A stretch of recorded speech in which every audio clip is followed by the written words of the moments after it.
gratë e divorcuara mbas 10 vjetave për shembull, nuk duan të martohen sërish, nuk duan një burr përsëri.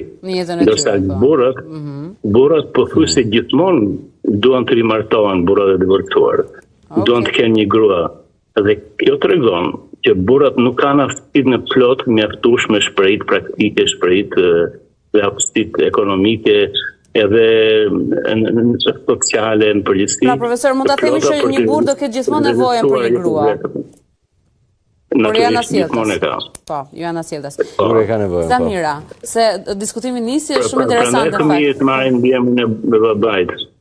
Prandaj fëmijët marrin ndjemën e babait, se ai është më pak i sigurt i dukshëm në një marrëdhënie familjare. Për t'i dhënë një lloj potenciali atij. Një nga arsyet. Shumë interesant. Shumë bukur e parë kështu. Se nëse do merrnin mbiemrin e nënës, pastaj çimbeti i babait, vetëm një rol aty tek kolltuku i shtëpisë. Periferik. Të zërë një vend. Nana është dukshme, është pjesë e nënës fëmia, po jo e babait. Shumë interesant, pëlqen shumë konvertimi juaj. Po Zamira, më thuaj pak sepse hym në këto ujëra dhe duket ka shumë interesante ajo që tha profesori. Ne do flasim për moshën e cila shënohet nga pasaporta ose viti i lindjes deri në atë që ne themi plakje e njeriut me moshën nga viti i lindjes. Por plakja biologjike e njeriut është një proces komplet tjetër, sepse po të krahasojmë për shembull një 65 vjeçare ose një 65 vjeçar me aktivitet fizik dhe me një jetë të shëndetshme, është komplet tjetër gjë nga jeta ose nga plakja biologjike e brendshme e trupit të njeriut. Kështu që gjithmonë duhet kemi parasysh që nëse një njeri ka një moshë 65 vjeçare dhe ai ka një stil jetese e cila nuk është favorizuese për një jetë biologjike të tij të shëndetshme, ai duket shumë i plakur.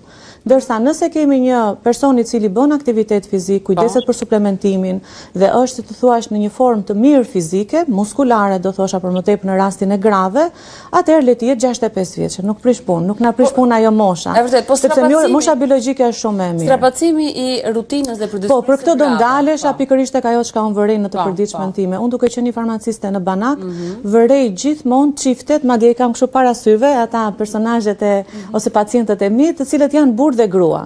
Dhe gruaja di çdo ilaç që pi burri. Pra, kë shkarkus merr, kë merr për yndyrnat, kë merr për rajet e zemrës, oraret, ajo ja mban, ajo ja thot, ajo ja thyen ato tabletat, ndërsa burrat në përgjithësi janë shumë neglizhent në lidhje me përkujdesin për shëndetin e tyre. Pra nuk mbajnë mend as emrin e ilaçit që pinë, thonë që e marr këtë, po se kush është ai. Të vetin, jo më pas të vetin, jo më të tjerë. Dhe kjo tregon që gratë janë shumë më të ftylluara. Pra janë më shumë mendje mprehta. Lak kjo më shumë pra atëherë në një farë mënyrë.